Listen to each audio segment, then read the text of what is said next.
kita tentunya akan menjumpai dan kita mendapati bahwasanya salah satu konsekuensi ketika seseorang itu berada pada zaman fitnah, mereka akan menjumpai banyak keluarga yang sudah mulai kehilangan nasabnya, begitu sulit menentukan siapa orang tuanya, dan begitu tersebarnya perzinahan yang merebak pada kehidupan masyarakat pada saat itu. Jadi Rasulullah SAW sudah mengatakan kepada kita bahwasanya salah satu di antara fenomena yang akan dijumpai pada waktu hari kiamat, tidak tegak hari kiamat, sampai manusia pada saat itu menjumpai perzinahan itu menjadi sesuatu yang diterima. Dan perzinahan itu menjadi sesuatu yang merupakan bagian yang tidak lepas dari masyarakat. Sehingga ketika tersebarnya zina yang dikatakan oleh Rasulullah sebagai parameter adanya keluarga pada masa fitnah, urusan nasab itu menjadi urusan yang kabur pada masa itu. Dan akhirnya begitu sulit kita mengetahui siapa nasab anak seseorang ketika begitu mudahnya orang itu berzina. Ibu dan Bapak, tahu nggak di Amerika ada satu program. Programnya itu apa? Programnya memastikan anak itu secara DNA itu keturunan bapak dan ibu yang mereka miliki dalam satu keluarga, atau jangan-jangan itu hasil dari hubungan zina. Ketika DNA-nya tidak nyambung sama bapak yang diakui selama ini. Ternyata Masya Allah, acara itu bukan hanya bersifat entertain. Acara itu menjelaskan fenomena yang sudah diisyaratkan oleh Nabi ribuan tahun yang lalu. Orang akan kabur melihat nasab. Sampai pada acara itu setiap anak nanti dites DNA-nya, diputuskan. Emang betul ini anaknya. Nanti tes DNA-nya mengatakan, anak ini terbukti bukan anak dari sang laki-laki. Dan akhirnya terbukti bagaimana perempuan itu berzina. Sehingga akhirnya kita mendapatkan salah satu di antara fenomena yang menyesakkan dada bagi setiap orang tua yang masih menjaga fitrah kesucian pada kehidupan iman. Dan kita tidak bisa melepaskan fitrah kesucian ini pada karakter keimanan kita, karena keimanan itu bersifat suci. Maka salah satu di antara fenomena yang bisa jadi menguras kesabaran kita, mengikis bagaimana kelapangan hati kita itu apa? Fenomena terjadinya perzinahan di usia anak muda ataupun di usia tua ketika mereka sudah melewati paruh baya, di mana perzinahan itu telah merusak sendi kehidupan nasab dan telah merusak sendi keturunan pada kehidupan. Dan zina itu sebagaimana mata rantai yang tidak berhenti sebagaimana bola salju. Karena apa? Buruknya perzinahan dijadikan zina itu kayak bola salju. Dia dilakukan seorang bapak, turun sama anak. Dilakukan anak, turun lagi sama cucu. Dilakukan sama cucu, turun lagi sama cicit. Dia kayak bola salju. Dan baru berhenti ketika betul-betul pelakunya kembali kepada Allah dan bertobat nasuha yang diterima sama Allah. Maka bola saljunya berhenti. Makanya akhirnya kita hari ini menjumpai bagaimana beratnya kehidupan orang tua hari ini untuk menjaga lingkungan dari perzinahan. Karena semua kondisi dan atmosfer yang ada di sekeliling kita itu semuanya mengarah kepada perzinahan. Dari tontonan, dari apa yang dibaca, dari kebiasaan di sekolahan, sampai kita terkadang menjumpai beberapa kasus. Saya tidak mengatakan general, tapi beberapa kasus. Kita sampai menjumpai para guru pun mendukung pacaran, yang kita tentunya sepakat pacaran itu sudah fix dan confirm radikal pacaran itu. Kenapa? Menyebabkan banyak korban. Kalau kita mau ngitung, cuma masalahnya belum ada. Kalau ada LSM mau ngitung jumlah korban orang pacaran itu melebihi, bisa jadi melebihi jumlah korban pembunuhan. Kalau kita mau menghitung secara jujur.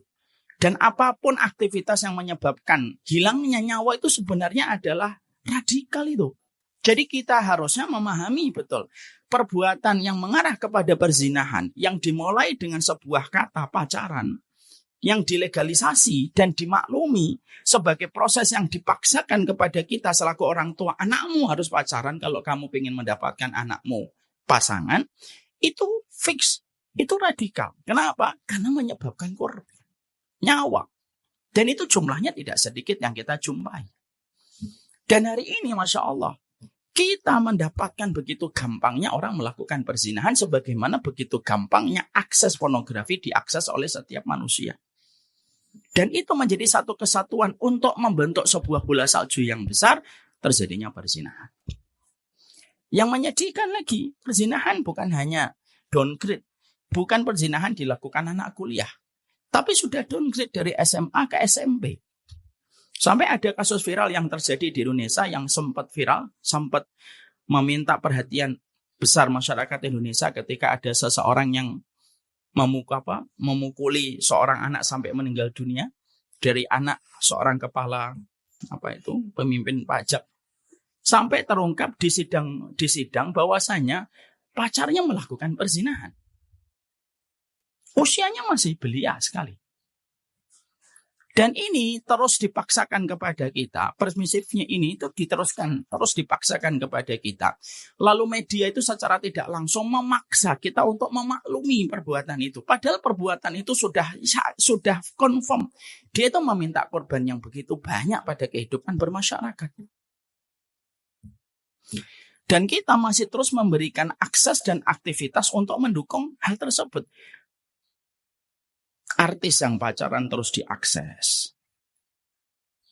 Mereka berpergian ke luar kota, ke luar negeri, diakses pulang dalam kondisi senyum, disorot sama kamera yang melihat anak kita.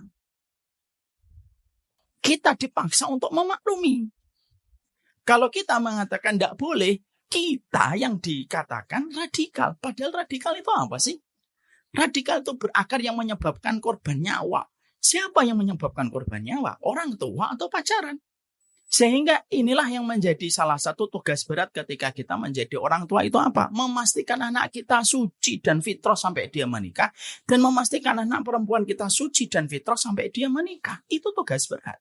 Jangan kita mengatakan, alhamdulillah anak saya laki-laki semua, tidak ada yang perempuan. Loh, sama aja.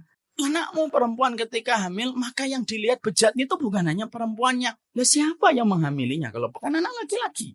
Sehingga sampai diangkat di kasus perfilman, itu semuanya menggambarkan tentang sebuah fenomena, tidak lagi menjadi kasus. Kalau kasus masih dihitung, jaraknya dalam rentang 1 tahun terjadi beberapa kali, itu kasus.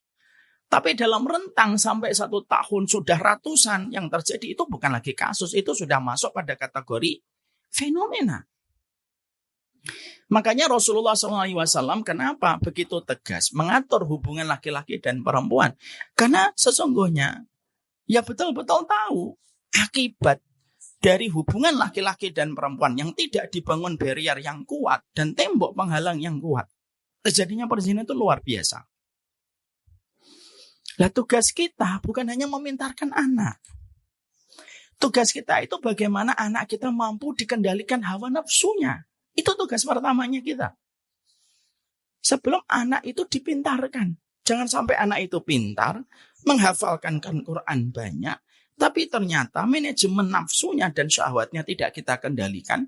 Dengan rasa takut yang kita tumbuhkan, dengan tauhid yang kita tanamkan, rusak walaupun hafalannya banyak. Makanya kan kasus ini bukan hanya terjadi di masyarakat awam, sampai ke tingkat pondok pesantren. Ada beberapa kasus yang sudah terjadi. Anak santri dengan anak santriwati.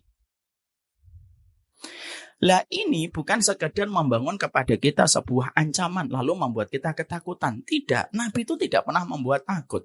Tapi itu membuat kita, Nabi itu membangunkan kepada kita tentang salah satu fenomena. Keluarga pada zaman fitnah, urusan nasab itu berantakan. Kenapa? Ya karena pada dasarnya supaya kita waspada. Supaya kita menjaga apa yang paling berharga pada kehidupan kita. Dan tidak ada yang paling berharga pada kehidupan kita setelah kita melewati paruh hidup kita. Kecuali anak. Harganya mahal. Tidak bisa disebutkan dengan nominal.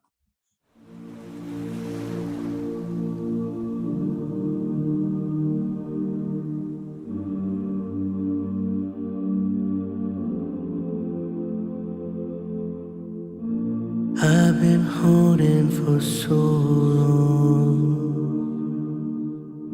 scared I might slip away. Sometimes I just feel so lost.